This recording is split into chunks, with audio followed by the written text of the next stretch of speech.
Okay. Hi. This is Mose Jacobs for DeBarra Spoken Word, and this is in advance of our first event for 2024 on the 7th of February in DeBarra's Folk Club in Clonakilty. And it's a special event because it's about history, and it's called 1798, and it will contain 2 films and bit of talking, questions and answers, and then at the end there will be an open mic as usual. And we have 3 speakers on the night. One is the local Kenneth O'Sullivan, local Dukas and other organizer, and he will explain himself on the night. And then there is Jim Scanlan, currently living in Skibbereen.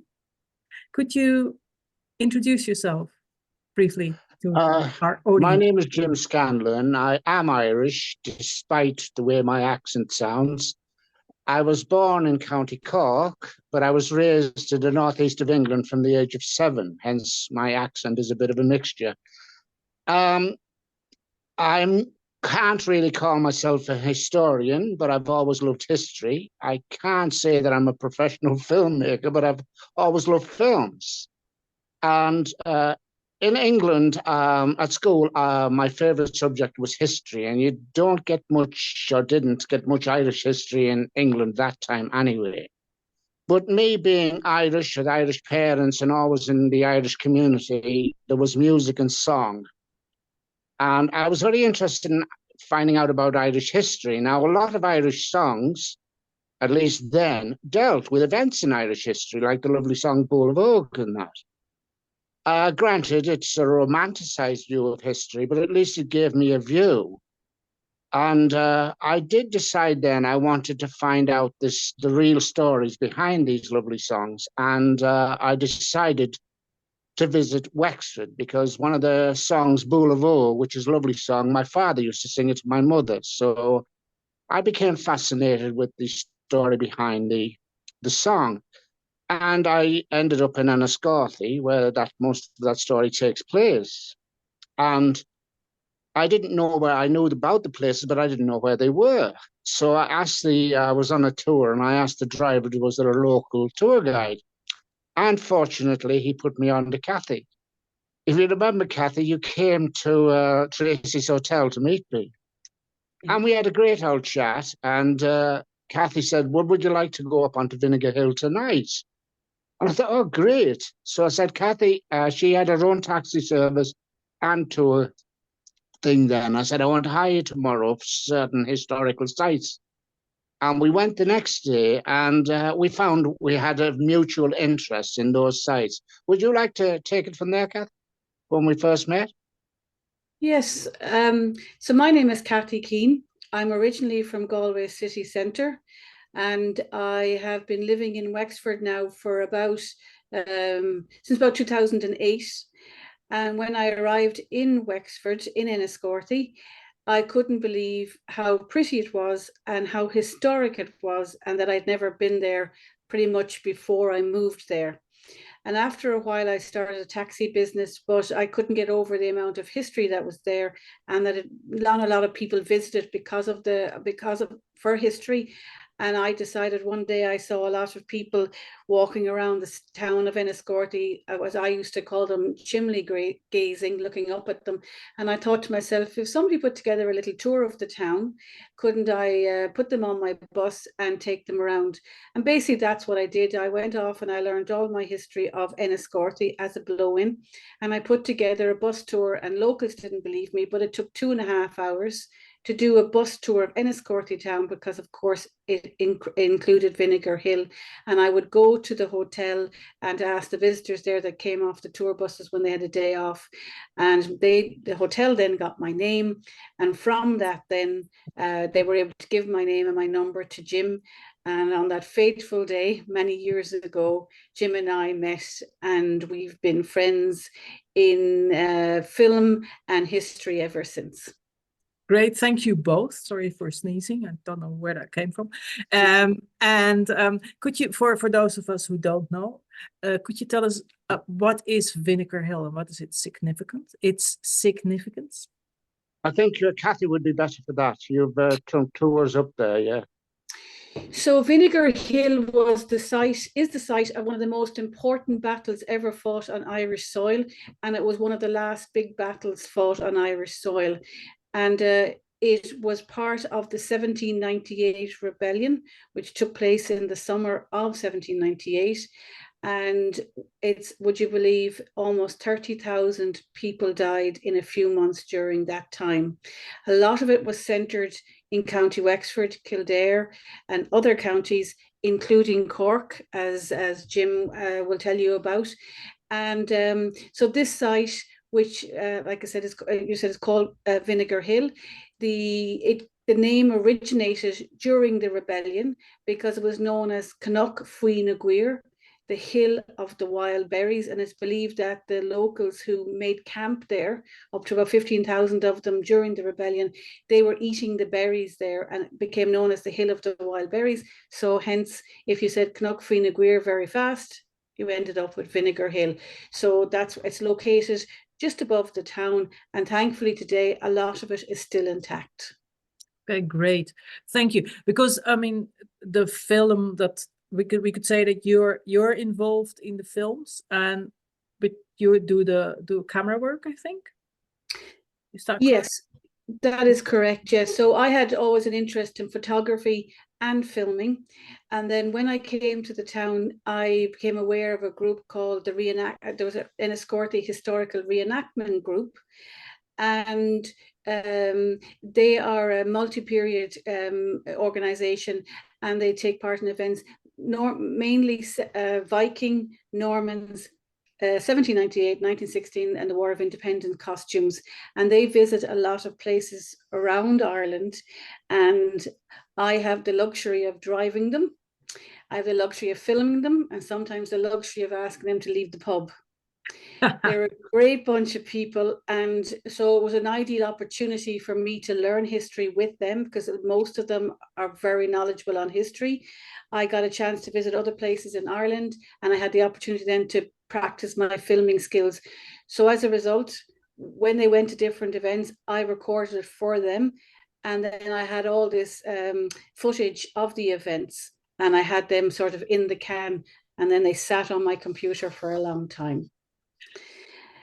So I should say then that if we go back to the fortuitous meeting of myself and Jim, and I discovered that Jim is a wonderful, as he said himself, neither of us are historians, but storyteller, and combined with the footage that I would collect at these different events, Jim then put the audio and the narrative to these footage, and he really does most of the work.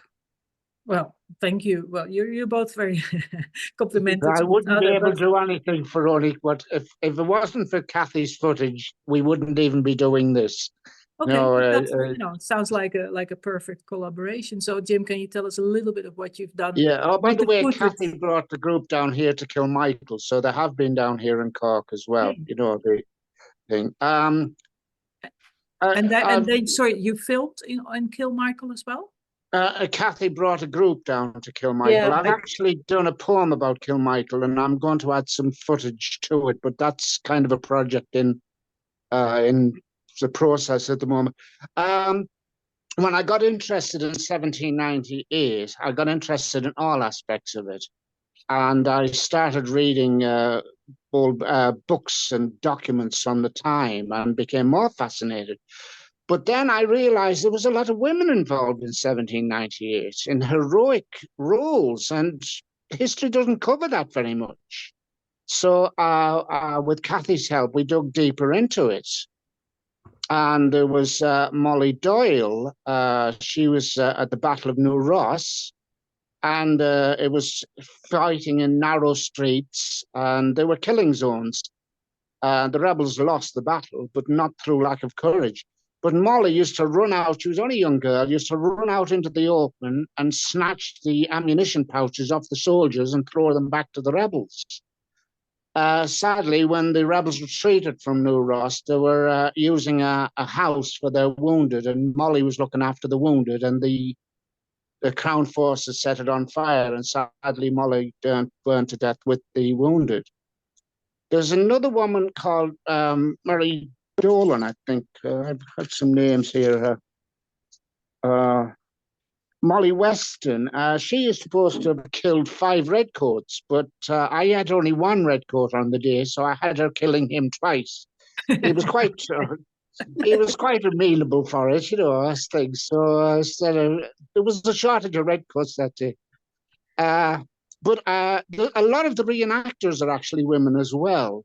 And I'm particularly proud now of us doing that, because now the 1st of February will be the day of St. Bridget, her feast day. And it's only the 2nd time that she's been honoured with a bank holiday. And a lot of people, me included, think she's every bit as important as St. Patrick, you know. So St. Patrick has a bank holiday, why not St. Bridget? So I'm rather proud that we are bringing the women to the forefront where they deserve to be. You know, now in the film, most of the film I didn't write. I just simply narrate contemporary documents. I had to alter them a bit for modern tastes. But Could they're all you original. say what kind of, like, don't give a full list, but just like give an example of a document you're reading in the Well, there's one. I have the United Irishmen's Oath of Allegiance. Now, I have a woman reading that, and people might say, oh, you're being politically correct. I'm not being politically correct, because there was a woman called Catherine Murphy was arrested for administering that oath. Okay. Everything I've used is as historically accurate as I could research it. So I have that woman. I have then where the magistrates in Wexford outlawed certain parishes, brought them under martial law. I read out that document as more or less as it was. Now, it applied at Wexford, but it applied, similar documents applied all over in different parts of Ireland, and probably down in Cork as well. Okay. Yeah, Yeah. before you give a full list, Yeah. Because actually you know, you've combined these documents, because people may think it's boring, but it's not, because as the documents are read, you see all these, you know, actors. It's a bit like Hollywood, but not exactly the same. But you know, I read over reenactments. You're not just looking at a document. You're hearing my voice, but you're seeing the action. Yeah, you see a lot of. I mean, it's like an action movie with, you know, where they're shooting. Well, what Jim then when Jim comes to some of the reenactments, and it could be anywhere in the country, as long as they have the redcoats and the redcoat crown forces and the rebels, Jim might come, and we could be anywhere, and if, as long as we found a neutral background, Jim would ask them to recreate, because he was looking for something for one of what he had in mind. Or he'd say to me, could you get 3 women coming around a corner, and then we could video it, and then I would send it on to Jim. Very, very you know, old school or whatever, but at least he had an idea, and then Jim would come up with the ideas. Yeah, it's brilliant. Jim, because there's 2 films on the night. One is the Battle of the Big Cross, which is around Clonakilty, and the other is the Croppy Boy. Can you say very briefly about the content of both films without giving away too much? The Croppy Boy, in Irish history, the Croppy Boy is famous because they weren't boys. You know, the Irish say either boys or that, but the symbol usually is a young boy of the Croppy, and I've used a young boy to symbol the continuation of the Irish struggle. And it's about what was basically happening around Ireland, the rest of Ireland, in 1798. The other film, The Battle of Big Cross, that deals with what happened in Cork in 1798. Now, Kenneth O'Sullivan was a marvelous historian, and I filmed the event, the dedication at the monument, the 225th anniversary of the battle, and Kenneth explains what happened. Now, as Kenneth is explaining the events, I've added action footage from the reenactments. You know, when he talks about Bantry Bay, you see Bantry Bay, and you see some ships and things like that. So me and Kathy have tried to make it as exciting as possible. It's filmed. And, part of it is filmed in Asna Square in Clonakilty. Yeah, so that was filmed at the Monument. the dedication, and Kenneth will explain that in the night a lot better than I can. He's very knowledgeable man, a very nice man as well. Yeah, and I'm sure people will enjoy listening to him. Oh, one thing I'd like to point out, Kathy, is because it's quite you can reenact events and no bitterness. Now, the first reenactment of the Battle of Vinegar Hill was, I think, in 2012 or 2013. And a lot of these reenactors are all over the world. They're in England and they go to Waterloo and that. So they wanted some redcoats for the Battle of Vinegar Hill, and they did come over from England, Kathy, if you remember. But yes, they were, they you did. tell them. So we had some reenactors come down from Munster and another group called Lord Edward's Own, and it went very well. And they were connected, made connection with a group in England called the 44th East Essex Regiment of Foot, and they feature a lot in a lot of our video work. And they arrived on Friday night, and they were very upstanding members of the community, and they were very quiet. There was a little reception for them in the 1798 centre, and they all drank sherry, and they were all a little bit, I would say, different from the Irish, little bit maybe aloof from. And I said, okay, I had the job. They camped out for a couple of nights, and I had the job to bring them from their campsite to the GAA pitch to shower and change.